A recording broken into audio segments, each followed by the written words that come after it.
Hello, YouTube. I'm working on the old Mach 1 again. A couple years ago, we did a fuel injection swap on this. My father-in-law and I. We did the 3 Feet Windsor 5.8 liter with the AOD overdrive transmission. The car runs great. Love it. Start it, drive it anywhere. The reason it's on the lift and what we're going to talk about is I'm having fuel pump problems. I've been using just regular service mount fuel pumps, high volume ones, and I burnt up 2 of them so far. And being that I just did this conversion only a couple years ago, and it's not a daily driver, when you put that in perspective, that's pretty bad. I think I've tracked down the contributor to the problem. I don't know if it's 100% the problem, but I think it's probably most of the problem, which I'm going to go over and show y'all, just in case if any of y'all want to do, if you're doing something like this and you're using a surface mount, what you need to use. It's going to be on your return line side of the pump. I think what it's doing is it's overloading the pumps and overheating them. But what I'm going to go over is I'm going to show you, I'm doing an in-tank pump. Now I have searched online and there's a few companies that offer an in-tank conversion. I haven't really found one that's actually for these years. They're pretty much from 70 and older, but there is a YouTuber out there that did make a really good video showing him taking one of those pumps. He did have to make some modifications to the tank and modifications to the pump assembly itself to make it work. But I'm not really interested in that because he ended up buying a new tank, so he didn't have to worry about it. But I'm using my stock one, and no matter how much I clean it out, there's always that thought of cutting and welding on a tank that had gas in it. That's just not safe. So, but I think I come up with a really good solution to doing an in-tank pump on a 71 to 73 Mustang that requires very little modification, none to the tank, and only just a little bit to the sending unit itself. I'm going to show you what I found. Okay, this is what I found. This is a full sending unit for an 87 to 94 Fox body Mustang. The pump is rated for the 5 liter and the 5.8 liter, which is perfect because that's what I'm running. It is a full sending unit with your pump, your pressure line out, your return line in, electrical connection. Only thing it doesn't have is it doesn't have the float level. But you're already going to have the wires on the bottom of the car anyways for your factory float. So just leave that in there and just keep it plugged in. It's not going to affect anything.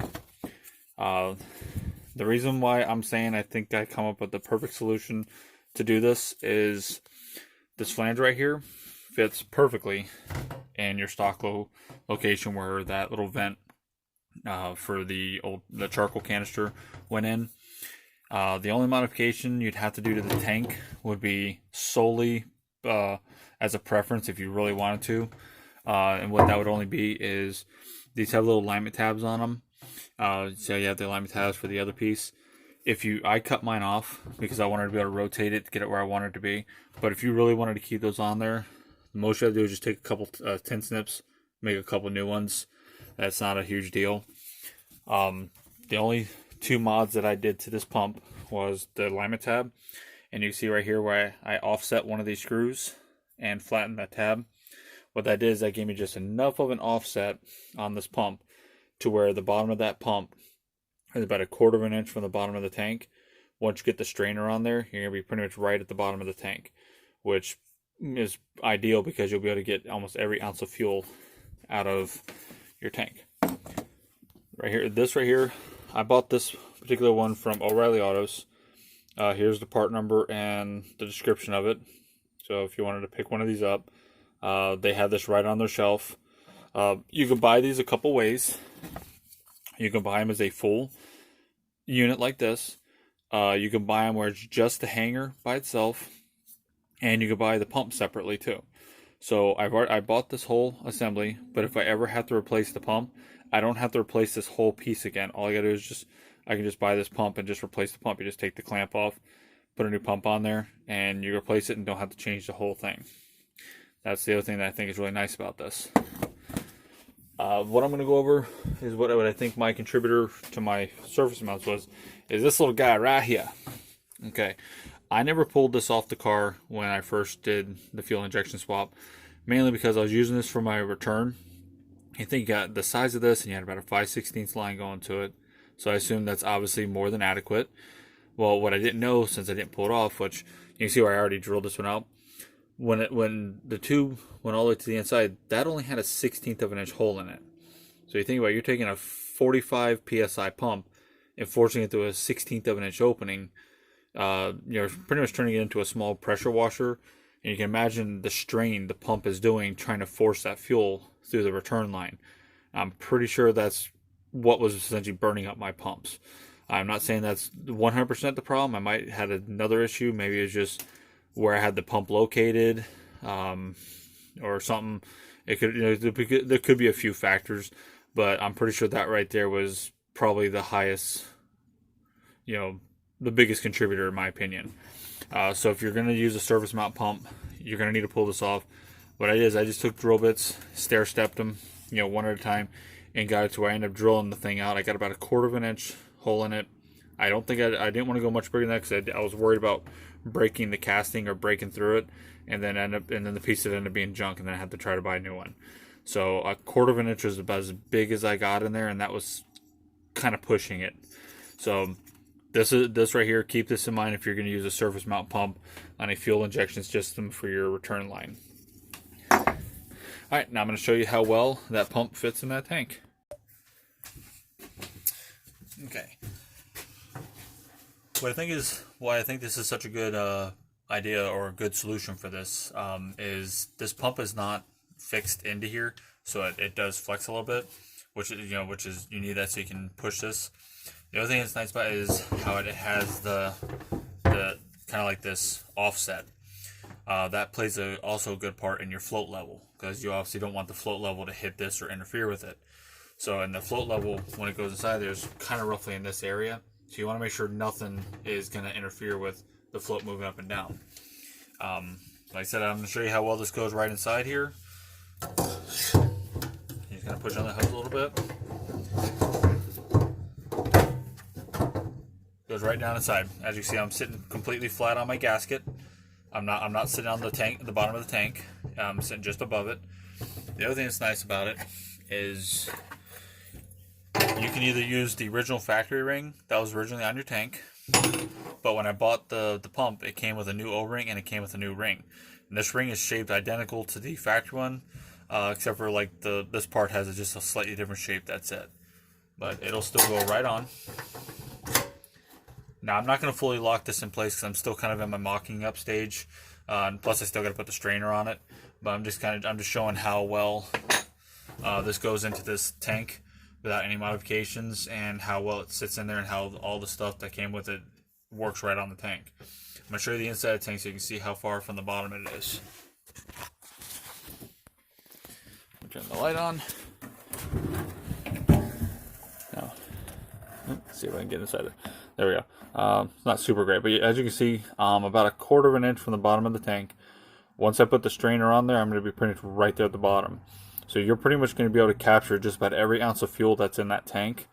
I mean, you might still end up with a problem, like if, say, you're really low on fuel, you're really low on fuel, and you go around a corner real fast, you're going to get a little bit of that, the slosh where the water.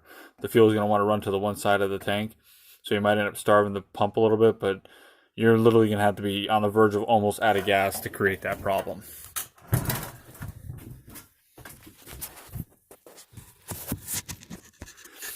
Now, a couple of other things. I'm going to be making a couple more videos of this process, because a couple things I'm not sure of just yet is the height of these is obviously taller than your original factory vent here.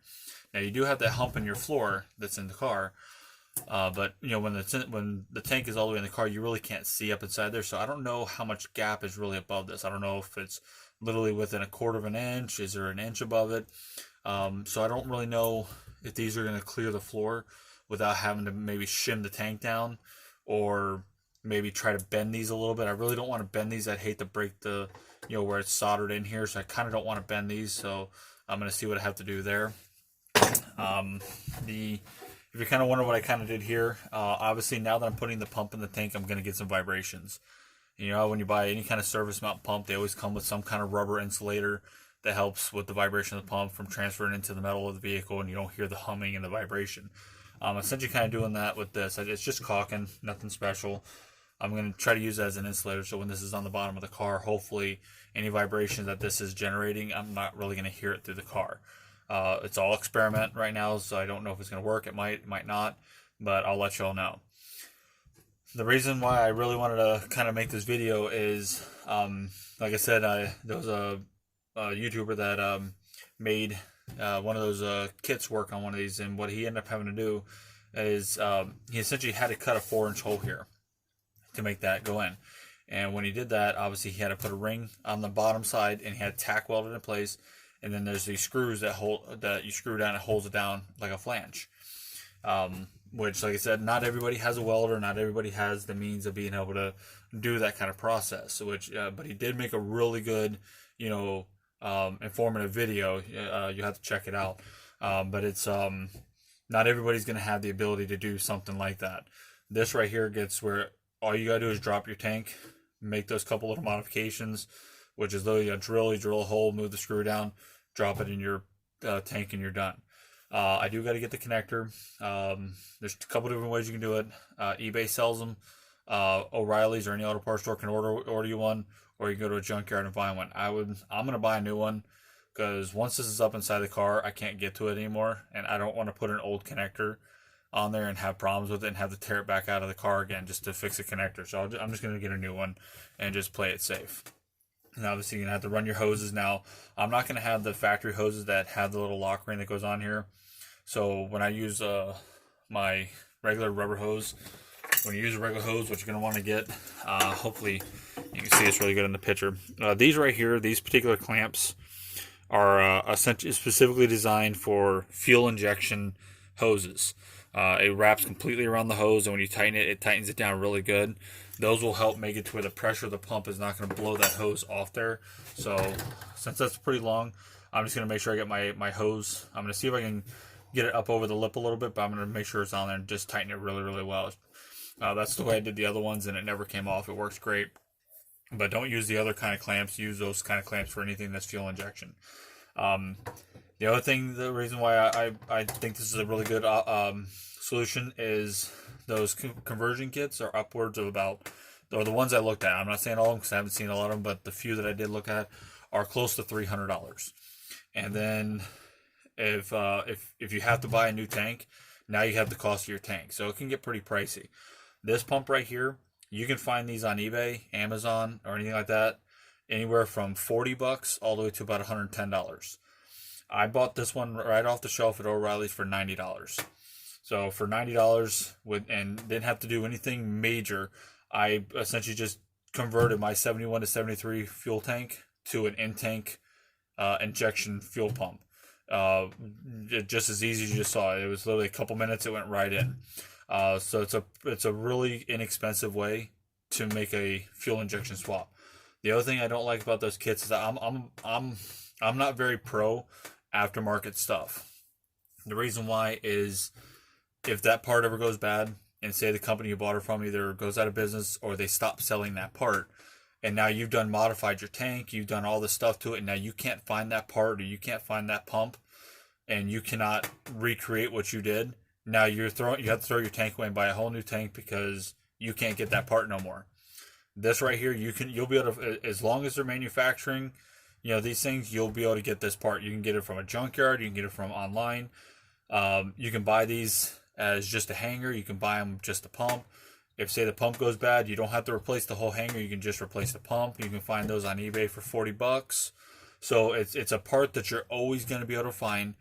And even if say you decide to convert your car back to a carbureted car, you don't have to change your tank. You just pull this out, put your vent back in, hook your original sending unit back up, you have a carbureted car again.